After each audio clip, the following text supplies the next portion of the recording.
Hello everyone, welcome to Bloody Consequences. Today, we are going to talk about a case famously known as the case of the cyanide couple. This case involved love, lies, betrayal, and the murder of a man whose name was Sam Abraham, whose dead body was found in the bedroom of his own house in Epping, Australia, in the year 2015.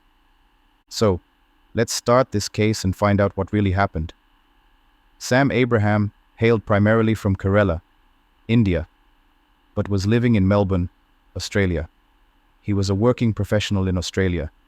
Sophia's and Sam's romance go way back. Sam used to conduct the choir at the Bethel Marthoma Church in his own village called as Karavalur, which was near Punalur in Kollam district.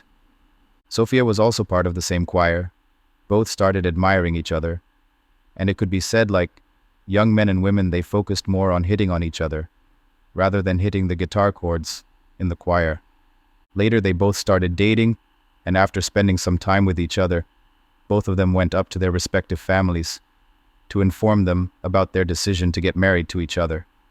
Both Sam's and Sophia's family knew each other from a long period of time, and they also lived nearby. So when both of them went up to their parents and told them about their decision to get married to each other, none of the parties were surprised, but at one place where Sophia's family had no problem with the marriage. On the other hand, Sam's father showed some resistance towards the marriage, but agreed finally, once Sophia blackmailed them about killing herself if she didn't get married to Sam. After that incident, both the parties had agreed on their decision to get married to each other. In the year 2003, Sam made sure to get married to Sophia only after he got his MBA degree, as that would have helped him in getting better career opportunities. To get his degree, Sam went Dindigul in Tamil Nadu. Around the same time, Sophia also wanted to get higher education in her own life. For that purpose, she pursued her post-graduation at the Mahatma Gandhi University in Kottayam. It was at this place where she met a guy named Arun, who also studying there and was studying in the field of science. After both Sam and Sophia got their respective degrees, they decided to get married in the year 2008. After marriage, Sam worked at different kinds of private banks to start of his career, and his MBA degree helped him in getting jobs in those banks. Both of them were living a happy married life, and after some years, Sophia gave birth to their lovely son, who was loved dearly by both Sam and Sophia. In the year 2012, to find better career opportunities, Sophia was the one who first left to Australia along with her 3-year-old son. Meanwhile, Sam went to Oman for his work and started working there in an exchange company. Sam was the one who had insisted Sophia to come and live with him in Oman, but Sophia rejected that idea as she found Australia more appealing, and the fact that her sister also had settled there and was having a great life there was enough for her to only go and settle in Australia and not look for other places to settle down. Sophia applied in few companies to get a job, and after some time she got a good one too. After 1.5 years, Sam also went to Australia to live with his wife and his son, as he always kept his family his first priority. Sam and Sophia were now both working in different companies and were doing well for themselves. It was like a dream come true for anybody. You have a good, happy family, a good spouse, a good income source, and you are settled in a foreign country where opportunities are immense. Nothing better one can ask for themselves, right? But here is a catch. Just months before Sam came to Australia, Arun also came to Australia along with his wife in the month of January in the year 2013. Arun, the same student who studied science, whom Sophia had met in her post-graduation days.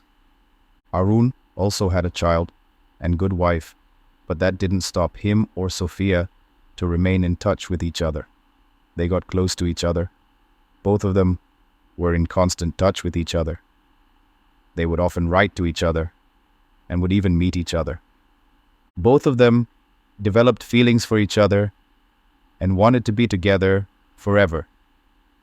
It was reported that one of the primary reasons behind Sophia's shift to Australia was Aaron, as he working there as well, and she was able to meet him quite often, as her husband was not there. But of course, things started changing when Sam came to Australia, as now both Aaron and Sophia could not meet very frequently. Sophia told Aaron that they could be with each other, and would often used to say that she wishes that they could be together. But the problem is her husband, Sam.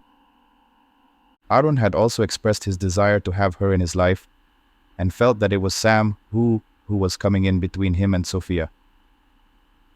2 years later, on October 13th, 2015, Sophia informed the police that her husband was lying unconscious in his bedroom and not responding, and that her husband got a heart attack. Hearing this, the police came and declared that Sam Abraham was dead and there was no chance of survival at all. Hearing this, Sophia cried a lot in front of the policemen. After that, Sophia broke the news about Sam's death to Sam's parents and relatives. Hearing the news, everyone was devastated. Sophia then brought the body of Sam to Kerela for his funeral after the toxicology analysis was done by the police of Melbourne. On the occasion of the funeral, Sam's father said that Sophia was also weeping and mourning the loss of Sam. Sophia looked devastated, and she was not acting differently at all. After the funeral, Sophia went back to Melbourne along with her son and started living her life again. The police found traces of cyanide in his body, but they never informed about this to Sophia, as they thought she could be involved in the murder of her husband. Or maybe she could be the one who actually killed him. After Sophia returned to Melbourne, she started living her life normally, but the police suspected her, and they started following her movements and her daily life routine. Few days after coming from Sam's funeral, Sophia would sometimes meet Arun in restaurants and in cafes. Earlier, not very often, but as the case got older, they increased their meeting frequency. The police suspected that Aaron could be one who could have probably have conspired the death of Sam. The police then started focusing more on them too. The police started taping calls of both Aaron and Sophia, as well as started tracking their social media activities. The police couldn't find anything initially, but after some months the police found out that an attack was done on Sam Abraham in the month of July in 2015, where Sam was attacked at the Lalo train station by a man wearing a balaclava. The person stabbed Sam and tried to kill him and ran away. Sam was seriously hurt. By that attack, he had wounds on his cheeks, on his face, and also on his neck. But luckily, Sam survived the attack and came back home after some time from the hospital. After hearing about this incident, the police were pretty much certain that it was actually Aaron who attacked Sam with a knife. After this, the police found something strange in Sophia's and Aaron's social media chats. They found out that there was a plan made by Sophia and Aaron to kill Sam Abraham. And also, the chats where they planned to kill Sam after Sam survived the stabbing incident. Later, the police also found the diary in which Sophia had written his feelings of love for Aaron. After a few months, when the case got older, Sophia had transferred Sam's car to Aaron, as well as both of them opened a joint account for themselves. This gave the police all the evidence they needed. After getting all the evidences from their chats, diary, and their call recordings, the police arrested both of them on account of murder of Sam Abraham. The police had enough evidence for them to put the two lovers behind bars. It took the police about 10 months to investigate the case before they made their arrest. In the initial stages, both Sophia and Aaron rejected that they were involved in the murder of Sam Abraham. But when the police showed them the evidence they had collected from the past many months, both of them agreed. Both of them were appeared in the court, and all the evidences was shown in front of the judge. All the recordings, the chats were shown. After seeing and listening them, both Arun and Sophia became expressionless, as if they had no remorse for what they had done. In the court, it was found that the Sophia had mixed cyanide in the orange juice and had forcefully given it to Sam, which took Sam's life. After drinking that juice, Sam died. Post that Sophia called Aaron to come and take a look at the body.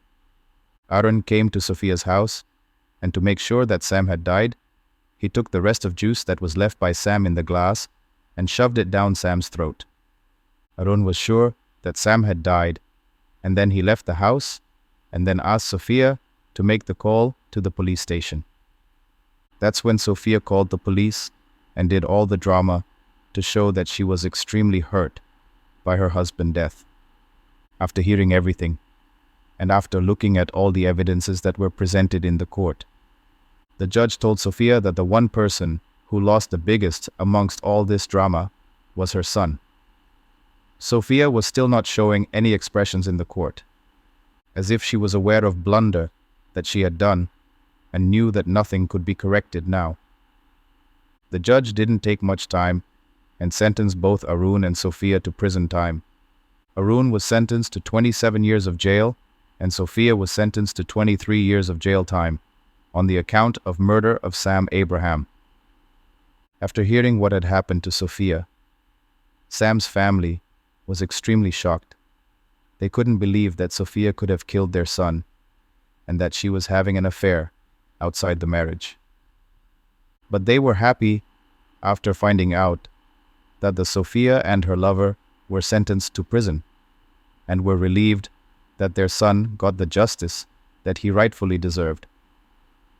Sophia's family, on the other hand, believed that she was being set up and that she was innocent. Well, that's how someone would think who knows that they are at fault. After the conviction, Sam's parents had asked the Melbourne court to get the custody of their lovely grandson who was living with Sophia's sister. They felt that he would not be taken care of and that he needed someone to take care of him in a proper manner. But according to the Australian law, the custody of the child's custody can't be easily given, as proper lawful proceedings had to be followed. Sam's father, in an interview after the conviction of Sophia, said that Sophia's family live nearby, but none of them interact with him or his wife. Well, the shame they must be having could be imaginable for anyone. But at last, justice was given, and the truth prevailed, all thanks to the hard-working policeman who never stopped investigating the matter and made sure that the guilty was found, and the Victorian court who made the rapid decision to put the real murderers behind the bars for good. That would be all, everyone. Thank you for watching this video till the end. Make sure to like the video and subscribe to my channel, Bloody Consequences, for more crime stories.